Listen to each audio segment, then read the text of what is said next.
మీ business ఏదైనా మీ ఊర్లో promotion చేయాలంటే అది సుమన్ టీవీతోనే సాధ్యం. ఇప్పుడే సంప్రదించండి. రైతు సోదరులందరికీ కూడా నమస్తే అండి. నా పేరు జి గిరిరాజ్ కుమార్. నేను పొదిలి పొగాకు బోర్డు వేలం అధికారిగా పనిచేస్తున్నాను. మన పొదిలి పొగాకు బోర్డు పరిధిలో దగ్గరగా 4,500 మంది రైతులు 2,600 బ్యారన్లకి వ్యవసాయం చేస్తూ ఉంటారు. ఈ యొక్క పొగాకు వ్యవసాయం అనేది ఈ యొక్క అంతర్జాతీయ మార్కెట్లో ఉన్నటువంటి పరిస్థితులను బట్టి ఉంటుంది. కాకపోతే ఈ విషయంలో పలు కీలకమైన సూచనలు నేను రైతులకి చెప్పాలనుకుంటున్నాను.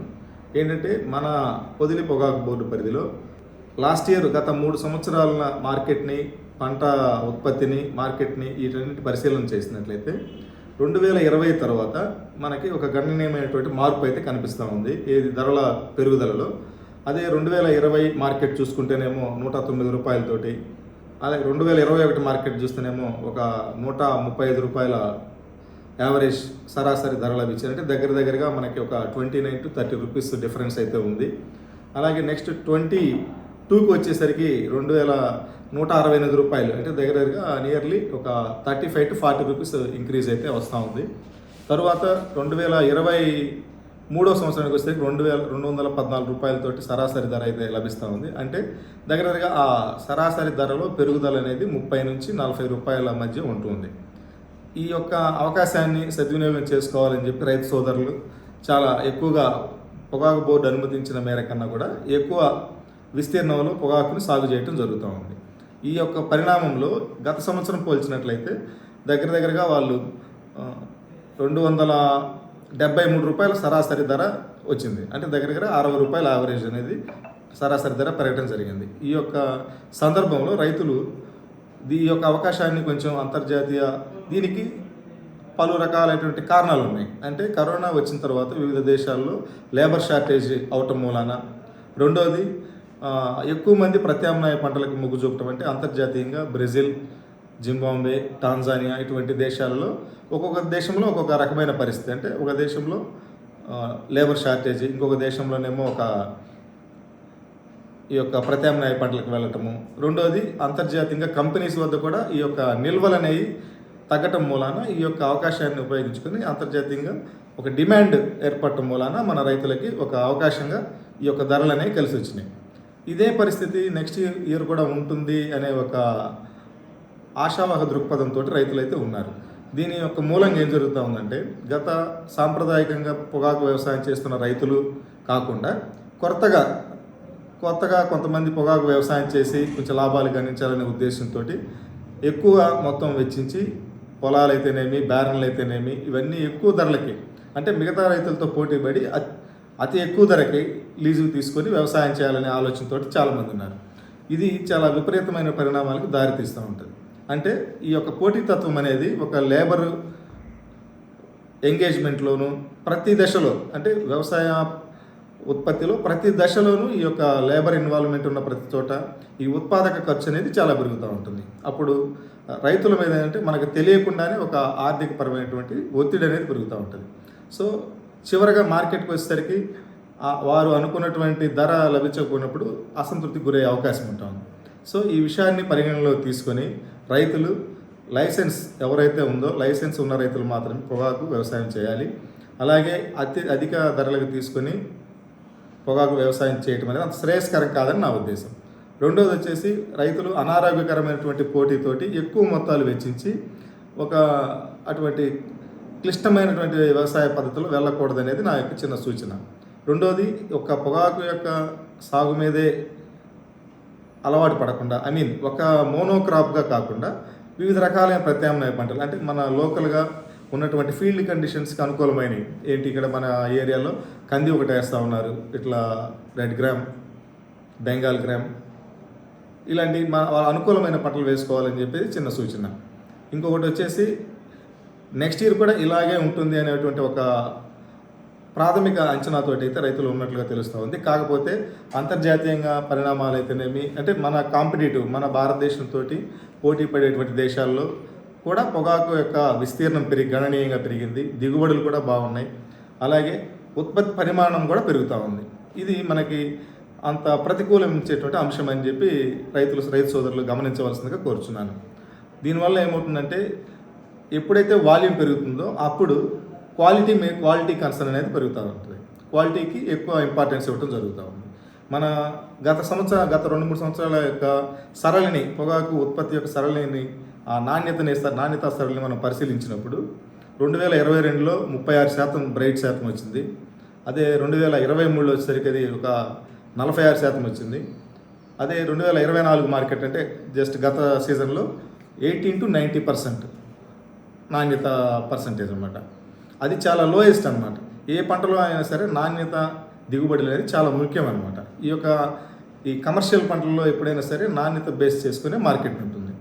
మనము 20%, 25% నాణ్యత అంటే బ్రైట్ రకం, మేలిమి రకం పొగాకుతోటి మనం లాభాలు వస్తాయని ఎక్స్పెక్ట్ చేయడం అనేది అంత శ్రేయస్కరం అయితే కాదు.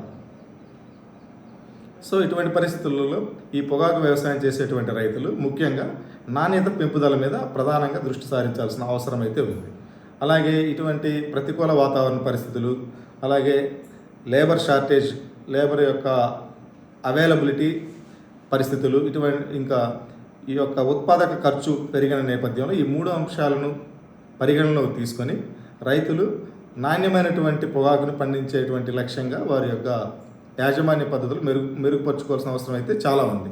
ఈ సంవత్సరం పర్టికులర్గా చెప్పాలంటే గత సంవత్సరంతో పోల్చినప్పుడు ఈ యొక్క సకాలంలో వర్షాలు పడటం, లేదంటే తుఫాను వాతావరణ పరిస్థితుల దృష్ట్యా కూడా కొంత ఈ నాణ్యత అనేది దెబ్బతినే అవకాశం ఉంటుంది.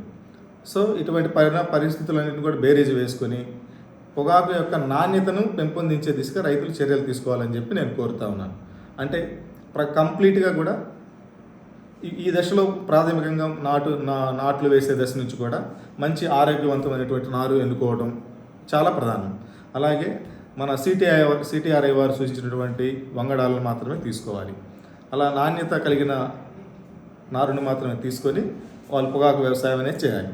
దీంట్లో కూడా ముఖ్యంగా సాంప్రదాయ పద్ధతుల్లో చూసినట్లయితే అమ్మోనియం సల్ఫేట్, డిఏపి ఇలాంటి ఎరువులు వాడుతూ ఉండేవారు.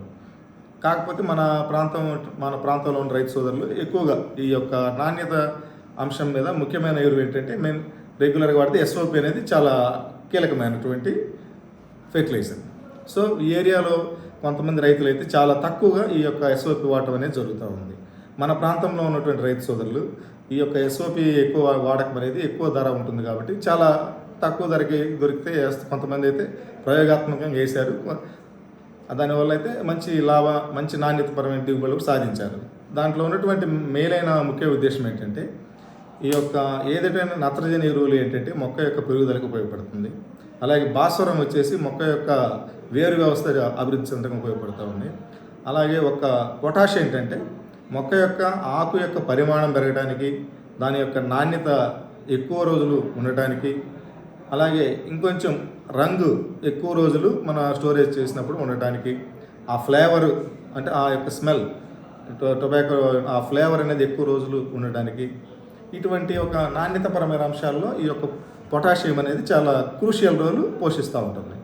సో ఇటువంటి పరిస్థితులలో ప్రస్తుత పరిస్థితుల్లో ఖచ్చితంగా నాణ్యత గురించినటువంటి అవగాహన అనేది ప్రతి రైతుకు కూడా ఉండాలి. సో ఈ యొక్క ఎక్కువ మంది రైతులు భూమిలో ఈ యొక్క పొటాష్ ఎరువులు వాడటం అవకాశం లేని రైతులు ఎవరైనా పైపాటుగా పైన స్ప్రేయింగ్స్ కూడా ఇది 1919, 319, 13045, 0056 అని ఒక తక్కువ ఖర్చుతోటి 3 దశల్లో వారు పైన పిచికారీ కూడా చేసుకోవచ్చు. ఇది కూడా ఒక చిన్న అంటే తక్కువ ఖర్చుతోటి వారు ఈ పొటాష్ని మొక్క మీద అప్లై చేసుకునే ఒక వెసులుబాటు కూడా ఉంది. ఇది కూడా పాటించవలసిందిగా నేను రైతులని కోరుతా ఉన్నాను. 2020లో కరోనా వచ్చినప్పటి నుంచి ఇప్పటి వరకు మనము వివిధ దేశాల అంతర్జాతీయంగా పొగాకు ఉత్పత్తి ఈ మార్కెట్ సరళిని మనము క్షుణ్ణంగా అబ్జర్వ్ చేసినట్లయితే ఒక విషయాన్ని మనం గ్రహించవచ్చు. ఏంటంటే 2020లో కరోనా వచ్చిన తదుపరి ఈ కంపెనీస్ వద్ద రిజర్వ్ స్టాక్స్ అనేవి కొంత తగ్గుముఖం పట్టడం జరిగింది. దీనికి మేజర్గా 21లో ఈ లేబర్ షార్టేజ్ అనేది వచ్చినప్పుడు మనకు అనుకూలంగా మిగతా దేశాల్లో పొగాకు ఉత్పత్తి తగ్గింది. First point. రెండవది, నెక్స్ట్ మనకు కాంపిటేటివ్ దేశాలైనటువంటి బ్రెజిల్లోనూ ఒక ఇయర్ ఎక్కువ మంది రైతులు సోయాబీన్కి ఆల్టర్నేటివ్ డైవర్ట్ అవటం మూలాన ఇంకొక 2వ ఇయర్ మనకి కలిసి వచ్చింది. 3వ సంవత్సరం చూసినప్పుడైతే మనకి కాంపిటేటివ్ దేశాల్లో ఏదో ఒక అంతర్జాతీయంగా ఉన్న దేశంలో నాణ్యత అనేది ఎక్కువగా తగ్గటం మూలాన, అంటే ప్రపంచ దేశాలలో ఎక్కువ పండించే దేశంలో ఒక ఇయర్ నాణ్యతతో కూడినటువంటి పొగాకు తక్కువ వచ్చింది అన్నమాట, లో గ్రేడ్ ప్రొడక్షన్ ఎక్కువ వచ్చింది. సో ఒకటి లేబర్ షార్టేజ్ అవటం మూలాన ఒకటి ఒక 1 ఇయర్, 2వ ఇయర్ వేరే ఆల్టర్నేటివ్ క్రాప్ కంటే సోయాబీన్కి డైవర్ట్ అవటం మూలాన 1 ఇయర్, ఫస్ట్గా ఈ రిజర్వ్ స్టాక్స్ తగ్గటం మూలాన ఒకటి, ఇట్లా ఇయర్ బై ఇయర్ ఏదో ఒక అంశంలో ఒక గ్లోబల్ మార్కెట్లో క్వాలిటీ టొబాకోకి డిమాండ్ అయితే ఏర్పడతా ఉంది. ఈ 3 అంశాలని మన భారతీయ రైతులు కొంచెం దాన్ని అందిపుచ్చుకొని ఒక లాభం అనేది పొందటం జరిగింది. ఇప్పుడు ప్రజెంట్ చూస్తే ఈ మిగతా దేశాల్లోనూ ఇప్పుడును చూస్తే అంత పంట పరిమాణం కానీ నాణ్యత కూడిన దిగుబడులు కానీ అంత సేమ్ ఆల్మోస్ట్ ఆల్ ప్యారలల్గానే ఉంది. సో ఇటువంటి క్రమంలో గ్లోబల్గా కూడా కొంచెం ప్రొడక్షన్ అనేది పెరిగే అవకాశం అయితే ఉంది. సో ఇటువంటి సమయంలో ఎక్కువ ప్రొడక్షన్ వచ్చినప్పుడు ఆల్మోస్ట్ అది మార్కెట్ మీద కూడా ఒక నెగిటివ్ ఇంపాక్ట్ చూపే అవకాశం ఉంటుందని రైతులు గమనించాలని చెప్పి నేను తెలియజేస్తున్నాను. ఈ సందర్భంగా రైతు సోదరులకు మరికొన్ని సూచనలు నేను తెలియజేయాలనుకుంటున్నాను. ముఖ్యంగా ఈ యొక్క పంట దశలో ఈ యొక్క వర్షాభావ పరిస్థితులు అయితేనేమి, అలాగే తుఫాను వాతావరణ పరిస్థితులు ఏంటంటే ఒక ప్రత్యేకమైనటువంటి వాతావరణ పరిస్థితుల కారణాల రీత్యా ఈ యొక్క వ్యవసాయం జరుగుతూ ఉన్నప్పుడు రైతులకి సహజంగానే గత నెలలో వాతావరణ అదే సకాలం వర్షాలు పడవేమో అనుకున్న దశలో ఎక్కువ రోజుల పాటు వర్షాల కోసం చూశారు. తర్వాత చూస్తే మళ్ళీ కొంత వాతావరణం మారిపోయి కొంచెం ఈ తుఫాను వాతావరణం వచ్చినప్పుడు కూడా కొంచెం కంగారు అనేది జరుగుతూ ఉంది. సో ఇటువంటి పరిస్థితుల్లో ఏంటంటే ఎక్కువగా తుఫాను వాతావరణం ఉన్నప్పుడు ఆకురెలుపులు అనేవి జరుపుకోవద్దు, అంటే వర్షం పడుతున్నప్పుడు. దానివల్ల ఏంటంటే ఆ యొక్క క్యూరింగ్స్లో ఆ నాణ్యత తగ్గి కొంత లో గ్రేడ్ వచ్చేటువంటి అవకాశం ఉంది. సో ఇటువంటి వర్షాలు పడేటప్పుడు క్యూరింగ్స్ని షెడ్యూల్ మీరు కొంచెం అడ్జస్ట్మెంట్ చేసుకోవాలని చెప్పి చిన్న సూచన. రెండవ పాయింట్ వచ్చేసరికి ఈ క్యూరింగ్స్ చేసే టైంలో కూడా మీరు ఖచ్చితంగా బ్యారన్లలో అధిక కర్రలను లోడింగ్ చేయవద్దు. దీనివల్ల ఏమవుతుందంటే ఎక్కువ కర్రలు బ్యారన్లో మీరు లోడ్ చేసినప్పుడు దాని మీద ఉన్నటువంటి ఒత్తిడి పెరిగి దాంట్లో ఆ లీఫ్ డ్రై అయ్యే క్రమంలో ఈ యొక్క బూజు తెగులు ఇలాంటి లీఫ్ క్వాలిటీ అనేది దెబ్బతిని నాణ్యత తగ్గే ప్రమాదం ఉంది. సో మనము మీ యొక్క బ్యారన్ కెపాసిటీకి మించి ఎక్కువగా లోడ్ చేయవద్దు అనేది రైతులకు సూచన. అలాగే ఇంకొకటి, ఈ యొక్క అగ్ని ప్రమాదాలు జరగకుండా ఈ యొక్క బీటు గొట్టం మీద కూడా మీరు ఒక ఇనుప జాలీని అమర్చుకొని ఇటువంటి అగ్ని ప్రమాదాల నుంచి కూడా మీరు కొంచెం జాగ్రత్తలు తీసుకోవాలనేది నా యొక్క కోరిక. అలాగే ఈ యొక్క క్యూరింగ్స్ అయిన తర్వాత కూడా మీరు ఏ మండకి, అంటే ఈ యొక్క ప్రతి క్యూరింగ్ యొక్క మండని సపరేట్గా మీరు బల్క్ చేయాలి. చేసినప్పుడు ఆ యొక్క వివిధ దశల్లో వచ్చినటువంటి పంట ఉత్పత్తిని మీరు ఆ గ్రేడ్స్ రూపంలో మీరు ఈజీగా గ్రేడ్ చేసుకోవడానికి అవకాశం ఉంటుంది.